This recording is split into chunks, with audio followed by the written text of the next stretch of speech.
Jobs numbers show the demand for renewable power sources such as solar and wind are increasing. As we continue our series, Feeling the Future, Jessica Stone reports from the state capital of New York. So you hook in before you step off the ladder.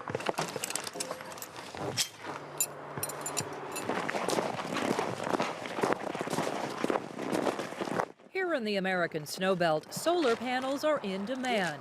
You can layer down.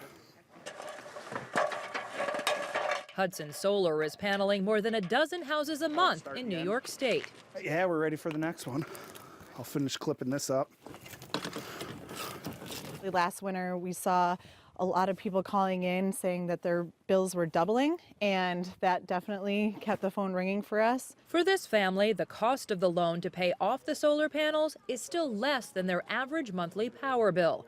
The state gives generous tax breaks for the installation, and these panels are designed to produce all the power this family needs. The solar industry says that one of these solar projects starts every 3 minutes here in the United States, and that hasn't tapered off just because of lower electricity prices. You know, I've talked a lot with the owner of the company, and he's been obviously around for 13 years, and he's not nervous about the decrease in natural gas prices at all. That's because here in New York, the main driver of electricity costs is delivery and taxes. So even though the state produces most of its power by burning natural gas, the drop in the cost of that natural gas isn't hitting the consumer's wallet. At the same time, the cost of solar power has dropped significantly.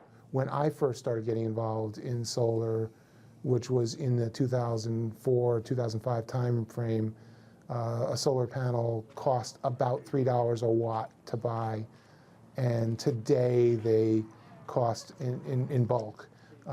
They cost about somewhere between 70 and 90 cents a watt to buy. We designed and built this piece, the above grade piece.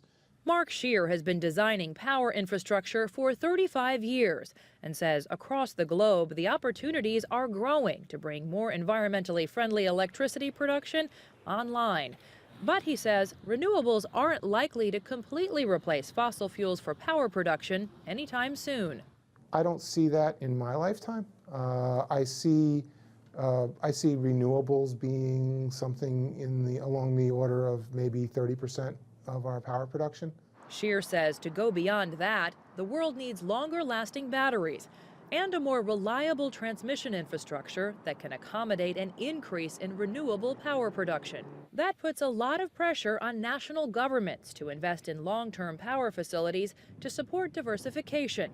Western Europe is so far leading the way, with China and the U.S. also working towards that goal.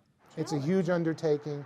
It's a huge cost. Generally, this size system, I would say, just the roof work, 5 days. Most residential solar panel owners won't ever be completely energy independent.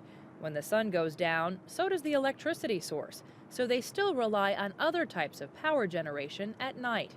With solar and wind sources not always constant, and with natural gas prices riding a seesaw over time, diversity in power production is key. I think depending on any one source of generation is a bad thing, including renewables.